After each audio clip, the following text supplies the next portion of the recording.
Do you struggle with squats, especially barbell squats? Did you know that the barbell is actually 50 pounds? And when you put it on your back, you are using the whole body. There's nothing wrong with that. There's not. You can choose to do it this way, or you can choose to do a chain belt squat. I will explain the difference as we go on. So I am flat on the ground, and the bar is directly in front of my chest. I'm using the bar as a guide to hold and support me throughout the movement.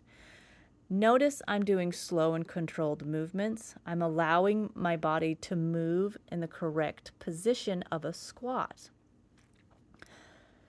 Now I'm using the slant board. Slant boards are great for understanding your range of motion.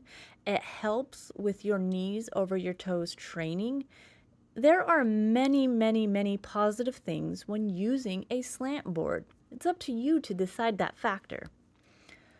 So again, I am not going to be using the barbell for squats because I don't want to. I want to use my chain belt. What is the purpose of a chain belt? I'm going to tell you. When you're using a chain belt, it actually takes the weight off the entire body. It is a quad dominant exercise when you use a chain belt. You're using your center of gravity, which is your hips, and then you're pushing through that movement with a chain belt and the appropriate weight that you're comfortable using. Yes, you can do this on a Pit Shark, or there are other machines. But we don't have a Pit Shark, so I'm doing it this way. I took the belt off just so you can see what it looks like without the chain belt. And again, I'm just warming up. I'm getting my range of motion. I'm getting my correct movements. I'm making sure everything is in alignment when I do the correct movement. When you use a chain belt, start with low weight. Start with 20 pounds because your body is not used to this type of exercise. I love using a chain belt versus a barbell. To each their own. So I'm using 100 pounds because I am comfortable with 100 pounds. Do not start with 100 pounds. For the love of God, do not. So, center of gravity is on your hips. So the weight, you're going to be feeling it more throughout your legs because that's where most of the weight is going to be.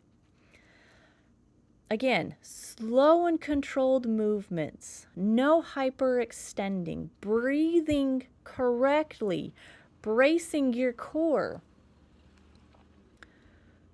This movement will help you find mind-muscle control. Correct movement, correct form. Notice I'm not hyperextending. Notice I don't have a pelvic tilt or a butt wink when I'm going down.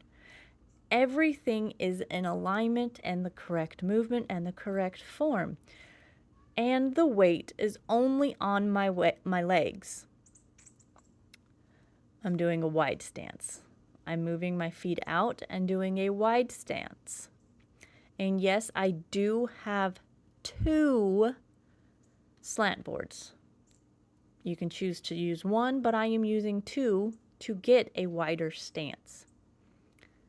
Again, using the bar as a stabilizer, as a way to control your movement and your form. It is directly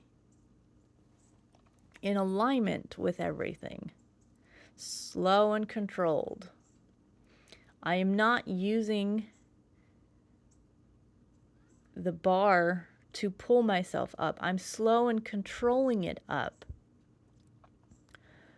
It's just there as a guide with the bar. Give these a try for yourself. Again, you don't have to use the slant boards. It's a personal choice. I love my slant boards and I will hype the crap out of them. Slow and controlled movements, breathing through your core, and my legs were burnt out. I love these. Give it a try, give it a test, let me know what you think. Again, I don't stick to traditional anymore. I'm done doing traditional things. I'm doing things for the better, for my range of motion, and functional. Have a great workout, guys. You guys are awesome.